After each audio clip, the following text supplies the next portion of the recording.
হর হর মহাদেব। এই শ্রাবণ মাসে সোমবারে আমি কি করে সাধারণভাবে পুজো করি ওটাই দেখাবো। তো আমি প্রথমে রেডি হয়ে গেছি। এই হচ্ছে আমার পুজোর ঘর, যেখানে আমি সব কিছু প্রায় রেডি করে রেখে দিয়েছি। আর ফুলে যেহেতু চন্দন, বেলপাতায় চন্দন সব লাগিয়ে রেখে দিয়েছি। আর দেখেন চন্দন, ঘি, মধু, দই সব কিছু নিয়ে নিয়েছি। আর এই যে ঘিয়ের প্রদীপ, আর এখানে আমি আকন্দ ফুলের মালা গেঁথেছি নিজের হাতে, কোনো কেনা নাই। আর এখানে শিব ঠাকুরের জন্য পৈতা করেছি, যেটা শিব ঠাকুর দেবো। আর এখানে শিব ঠাকুরের জন্য 5 রকমের ফল, আর এই ফলগুলো কেটে থালায় প্রসাদ করে দেবো।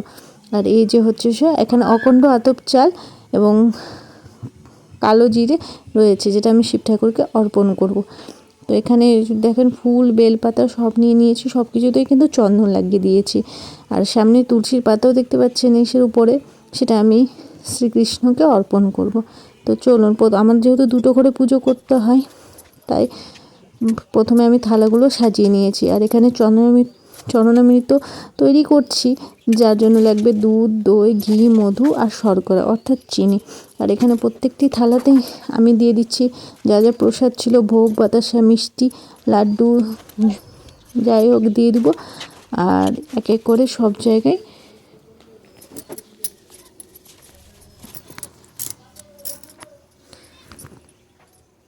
আর চরণামৃত আর আপনার হচ্ছে শিব ঠাকুরকে স্নানের ভিডিওটা আমি শর্টেও দিয়েছি, পারলে ওখানে গিয়ে দেখতে পারেন।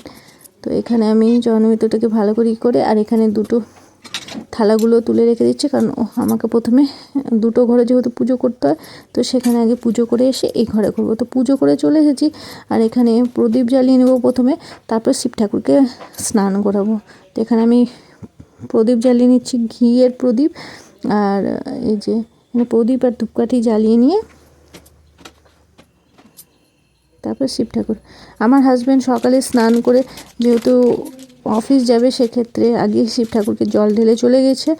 তো আমি যেহেতু দুধের আশায় বসেছিলাম, তো সেক্ষেত্রে আমার একটু লেট হয়ে গেছে। তো এখানে আমার হাজব্যান্ডের দেওয়া বেলপাতা এটা তুলে আমি স্নান করে আবার পরে থেকে সেটা রেখে দেব। তো আগে স্নান করে দিই, প্রথমেই দেব এই যে ঘি, মধু আর চন্দন ভালো করে লাগিয়ে, তারপরে তার উপর দেব দই, সেটাকেও ভালো করে লাগিয়ে এবার ঢালবো দুধ শিব ঠাকুরের মাথায় ঢেলে। এবার দেবো গঙ্গা জল। হ্যাঁ, যতটুকু পারবে গঙ্গা জল দেওয়ার চেষ্টা করবে। এরপর শিব ঠাকুরকে ভালো করে এর মধ্যে তুলে নেবো। চরণামৃত দিব আমি ওখানে পুজো করার সময় দিব।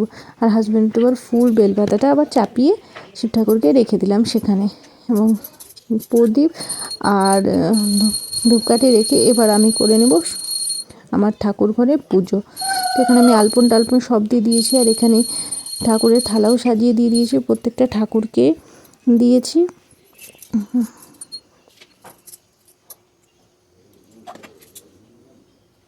এবার আমি প্রত্যেকটা ঠাকুরকেই দিব চন্দন।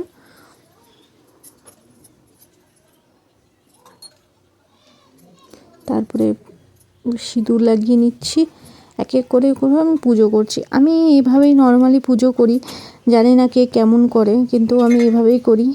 আর পুজো করতে আমার 1-1.5 ঘন্টা লেগে যায়। আর পুজোর সরঞ্জাম করতে তো সময় লাগে। তো যাই হোক, অনেকে হয়তো শিব পুরাণও পড়ে, আমি সেটা পড়ি না। আমি মনে মনে হর হর মহাদেব বলে দিই। আর এখানে হচ্ছে সম্পূর্ণ প্রায় আমার পুজোর শেষের দিকে, পুজোর পরে যাব আরেক জায়গায় পুজো দিতে, সেখানে একটা শিবলিঙ্গ আছে, সেখানে পুজো দিয়ে আসবো। তো তাই বাড়ির পুজোটা আগে করে নিচ্ছি, তারপরে সেখানে যাব।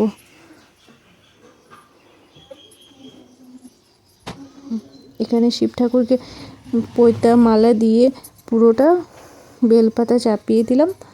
আর দিয়ে দিচ্ছি ওই অখণ্ড আতপ চাল। এটা তো শুনেছি ভালো হয়, ভালো কিছু হয়, আপনারা সার্চ করেও দেখতে পারবেন, আমিও তাই দেখেছিলাম।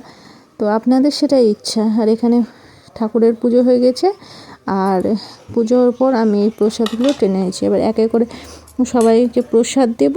আর আমি সাধারণত এখন কিছু খাই না, একবার সন্ধ্যার পর খাই, তাও আবার আটা আর একটু হালকা প্রসাদ মুখে দেব।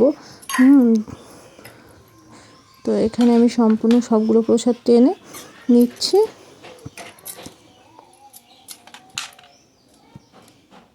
প্রায় আমার হয়ে গেছে টানা, আর সব পুজো হয়ে গেছে।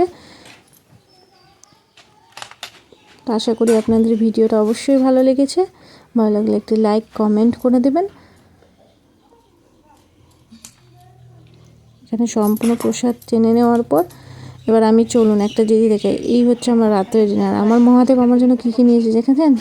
মিষ্টি দই, ফল, টক দই, মিষ্টি দই, এত রকমের। এটাই হচ্ছে আমার রাত্রের ডিনার। আমি সাধারণত আটার খাবার খাই না আর দানাযুক্ত খাবার খাই না। তো আশা করি ভিডিওটা একটু হলেও আপনাদের জন্য হেল্পফুল বা ভালো লাগবে। তো ভালো থাকবেন, সুস্থ থাকবেন, বি পজিটিভ। দেখা হবে আপনাদের সাথে পরবর্তীতে একটি ভিডিওতে। বাই।